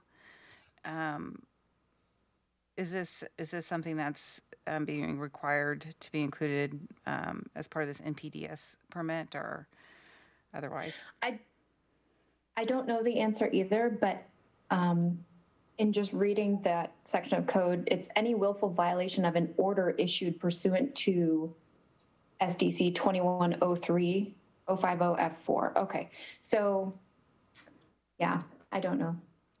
So can we table this for a meeting pending an answer to that?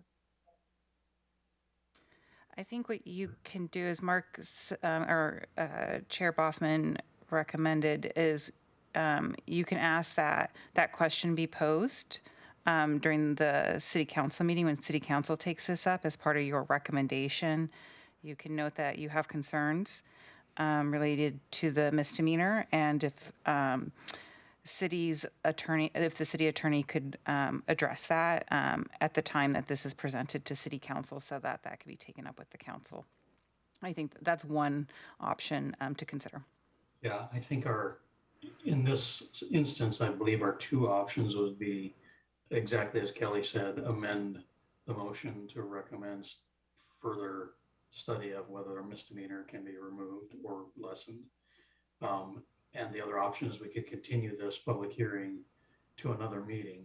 I would point out that this particular topic has more of a deadline than some, in that I believe it was June 30th, the council has to take some action in order to remain in compliance. So there's some room there, but there is actually a deadline. Yeah, then in my own very humble opinion, I would say that we move this to a vote and note that some portion of us either take issue with or are concerned by the language around a misdemeanor. At least from my standpoint, I'm willing to go on record as stating that I think that an infraction is more, I don't want to say justifiable, but in line with what it is that we're actually talking about.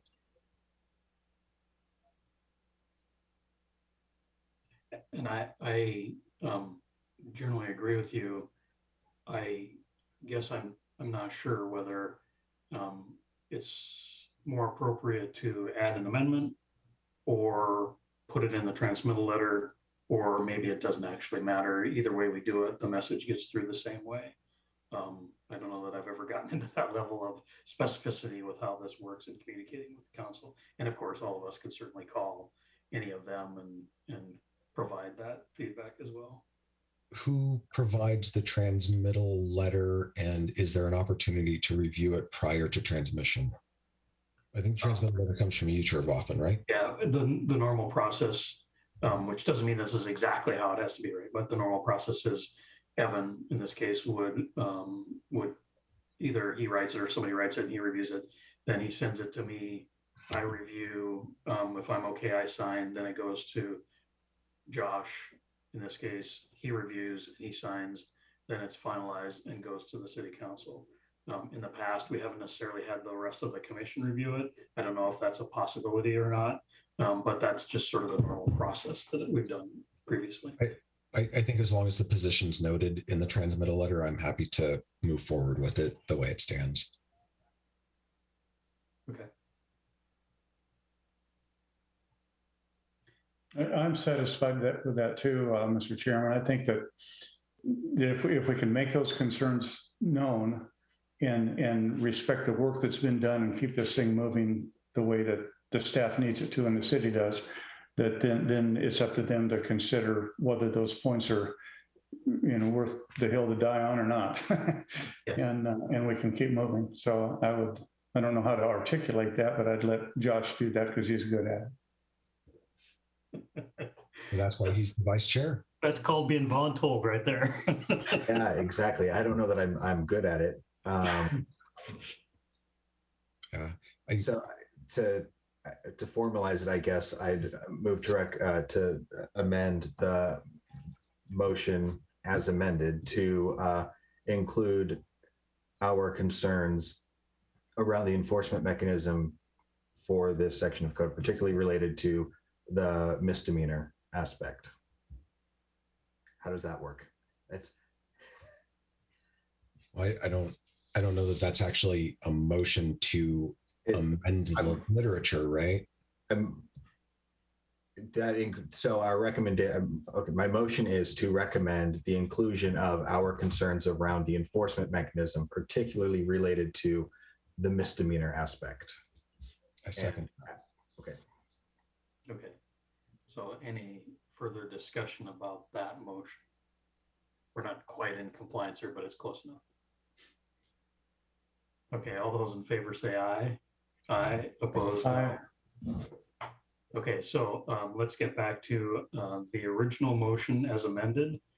And can I call the question and can we vote on that? Is there any last minute comments? Okay, let's go ahead and vote on that. So the motion is, as amended, Move to recommend the City Council to adopt 2021 King County Surface Water Design Manual proposed Sammamish addendum and the proposed amendments to SDC 2103-050 as presented by staff and described in exhibits 2 and 3, and the modification to the golf course requirements. All those in favor of that motion as amended, say aye. Aye. Aye. And opposed, say no. Okay. I'm abstaining. Okay, so that passes. And so what we did is we will make that recommendation, and based on the motion to provide our concerns, we will include in the transmittal letter concerns about the enforcement mechanism, and in particular, the utilization of a misdemeanor as part of this code. So we'll have to work on the language in the letter to make sure that that's clear, and perhaps that will require some other communication with the council, but hopefully we can get them to look at this discussion and then they'll get the idea of what our concerns are. Okay. Thanks, everybody. Let's move on to the next agenda item, which is our wonderful Planning Commission rules. What did we call that? We had a different term for it, the Planning Commission bylaws. So there were a few changes that got incorporated. I think Evan, you can weigh in here, but on this topic, I think we just need to decide if we want to make any further changes. And then it's a bit unusual. This is kind of an unusual thing because most of the time, whenever we are, making a motion and discussing, and it leads to a recommendation to the council. That's not the case there. This is only for us. So it's probably still appropriate, however, that we do an approval process where somebody moves to approve it. And the approval process then is probably, in the past, it has been a signature by the chairman. It could be a signature by chairman and vice chairman, but basically that ends the whole thing. It doesn't really go anywhere else. So I think that's probably the process. And so I guess, Evan, is there anything you want to say about the modifications that have been made? So sort of a presentation, but not a presentation. So is there anything before we have discussion about this that you want to say? Sure, I could just do maybe the 1-minute explainer while scrolling through just to give everybody an overview of what the red lines are. So this first bunch of red lines and edits are around the election of a chair and vice chair, which more accurately reflect what actually happens. So a voice vote instead of a paper vote, and pushes it back to the second meeting in January, so people will at least have a chance to get to know each other before they're voting for chair and vice chair. This is just a removal of a process that we don't actually do. We don't send the minutes to the chair for approval.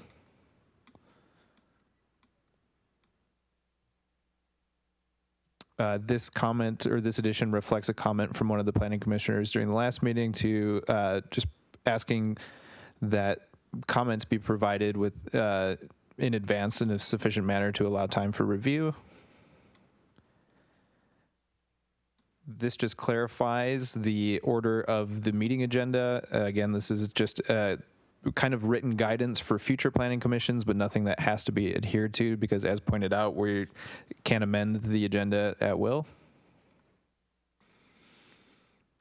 And then this last section is around meeting attendance, and so helping clarifying the expectations of attendance, so including regular attendance and active meeting participation are fundamental and expected, and then adding language around removal, so citing the Sammamish Municipal Code, which gives the authority for removal, and then I'm just going to skip around just a bit here, but clarifying what constitutes grounds for removal, so 4 or more consecutive unexcused absences, but then also adds a definition for neglect of duty, which a planning commissioner shall be considered in neglected duty if they have 4 or more unexcused non-consecutive absences within a term. This addition reflects a comment from, I think, Commissioner Labby. And then they have a demonstrated and consistent history of poor meeting participation and preparation. In the section about the recommendation to commission, we added down here, include a minority report as appropriate. So as we will for tonight's meeting. And then adding one additional norm to the Planning Commission norms of just allowing commissioners the opportunity to speak without interruption. And that's that. So I do want to jump in and interrupt. I'd like to move to extend the meeting by an additional 20 minutes.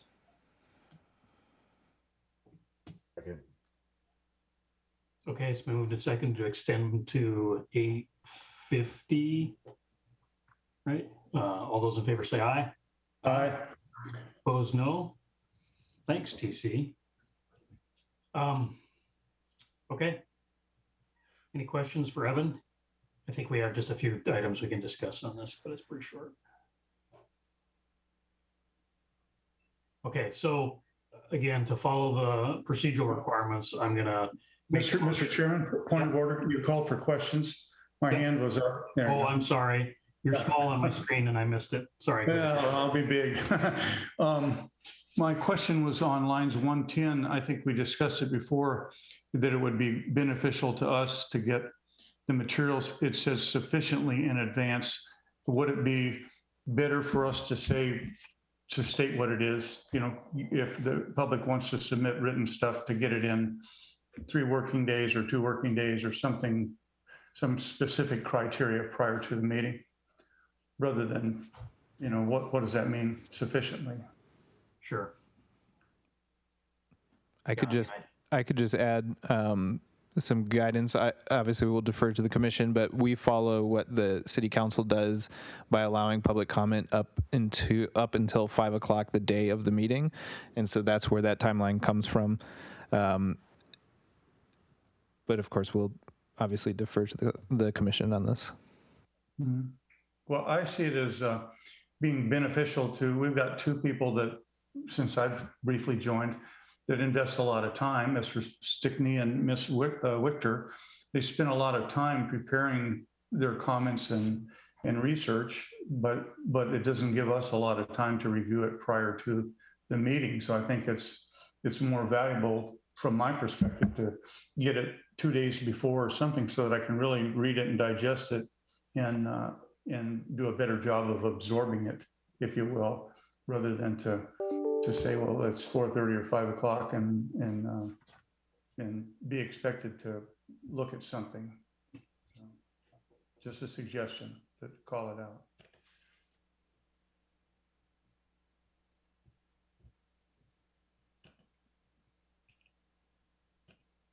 Okay.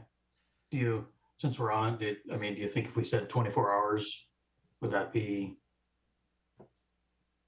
I think it's kind of one of those,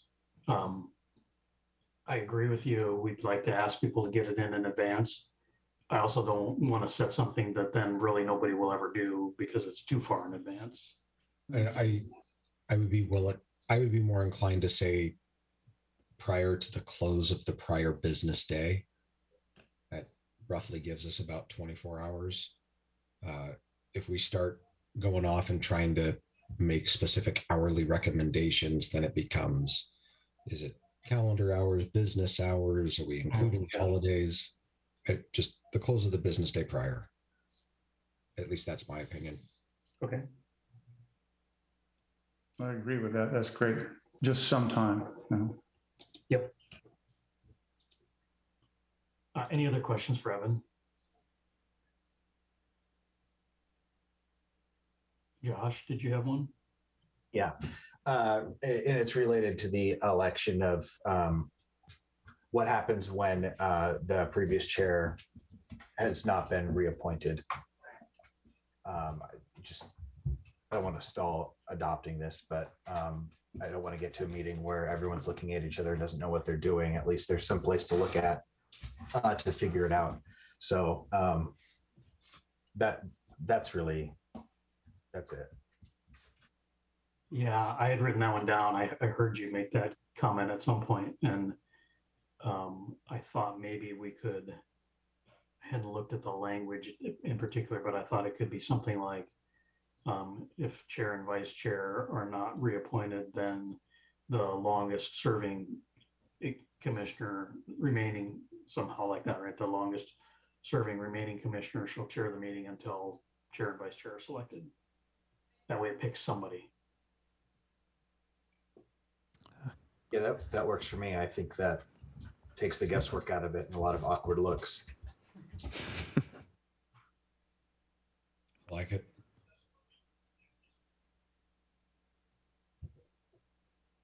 Okay. What else for changes?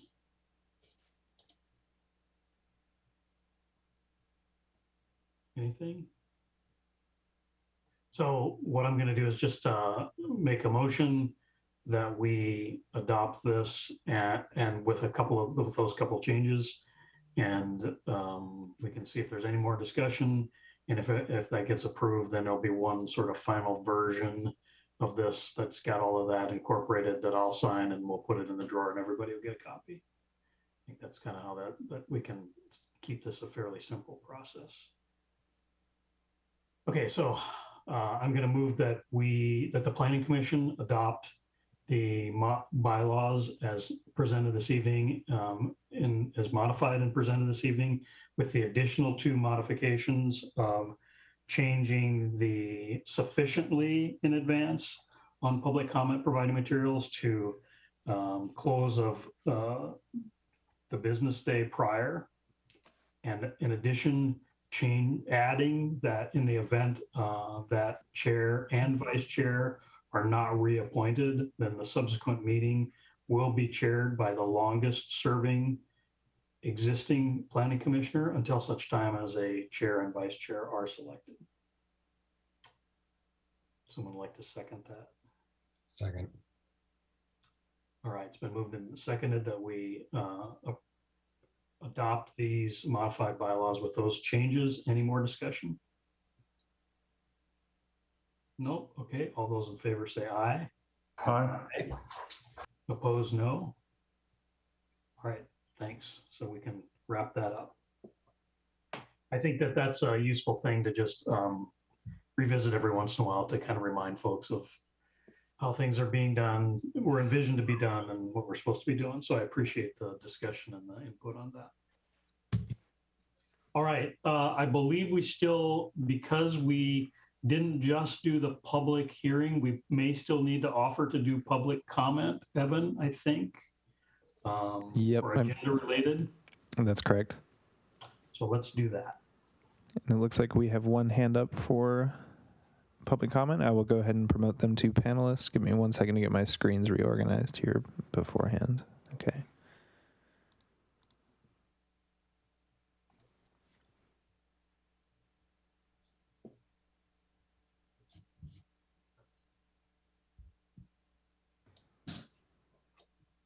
Whenever you're ready, Ms. Victor. Hi, Mary Victor again, 408 208th Avenue in Northeast Sammamish. First of all, I didn't know there were bylaws. Josh brought that up. You guys reviewed them. It obviously needed to get updated. Bylaws are important, and making sure there are questions about how things work is great. The only concern I have is it is really hard to read packets and get input. And I know doing it late is really hard, but a lot of times packets don't come out till Thursday or Friday. And with the city commission, or city council, they might not even come out until after 5 p.m. on Friday, which leaves you working the weekend to read their giant packets, which they often are. And I do try to have a life and see my husband once in a while. And then on Monday, I do meetings. On Tuesday, I have double meetings, and I even have Wednesdays now. So it is hard to meet those. I will try to meet 5 o'clock the business day before, because then I understand that gives you the evening to read. A lot of other places that I do virtual meetings with, they have a cutoff at noon or by 2 or 4 p.m. But I know that doesn't really help you if you have a job. So I will try to do the 5. What I would like to ask is if something does get emailed in, like you would like to have any comments submitted by 5 p.m. or close business day the day before, but that if people wanted on the record that they could submit it all the way up until noon or 5 or something the day of. because then it goes on the record and it gets posted on the website and the people can read it. And sometimes you just either can't make it or people don't know about a meeting or whatever. And I think being able to have it posted and have it remain up, which is the process that's been used since COVID, is very good. And that way people can go back and look at those comments. So I'd like you to consider that, but I think you already passed it. So I don't know if you can make that change. Thanks.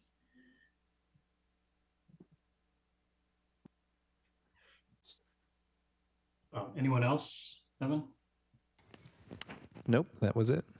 Okay. To clarify that our request to have things by 5 p.m. the day before doesn't preclude someone from submitting, I think, up until 5 p.m. something that will go on the record, right? So that was one of the concerns Mary had. Yeah. And the language is I forget how it said, but it was suggest or request. So that doesn't really change any absolutes, but at least it, I think, communicates to people that if they want their comments to be seriously discussed and considered, they got to give the commission or future commissions time to actually read it and digest it. And I think that's an appropriate thing to communicate. Okay, Evan, anything further from a staff comment standpoint? Yeah, just Kelly, I guess we have Kelly here too. two quick things. First, the May 5th meeting we will be canceling. So Commissioner Norman, you're all set. No need to worry. And then when we do return on May 19th, it'll be our first hybrid meeting where the public will be invited to attend in person, as well as all of our planning commissioners. We'll send you more information as that meeting gets closer, but the City Council will be returning, inviting the public back in May, and so will the commissions. So other than that, that's it. And any update on any progress for filling out the commission? Yes, there is a, okay. I am showing you all what not to do when you come back on May 19th. There you go. So, learning in real time. Yes, I do have an update. The recruitment for the 2 vacant planning commission positions is currently underway. I do believe last time I checked, there were 4 candidates. Right now, City Council is looking to find a date to interview and to make their selection. And we hope to have our new planning commissioners at the May 19th meeting. So fingers crossed. I will keep you updated if I hear anything definitive on when that date for the interviews and selection has been determined. I know it's just been difficult to find time on the City Council calendar, so there may be a special meeting. But again, I'll keep you all updated. Okay, thank you. I believe that's all for this evening. If someone would move to adjourn. To adjourn. Second. It's been moved and seconded that we adjourn. All those in favor say aye. Aye. Aye.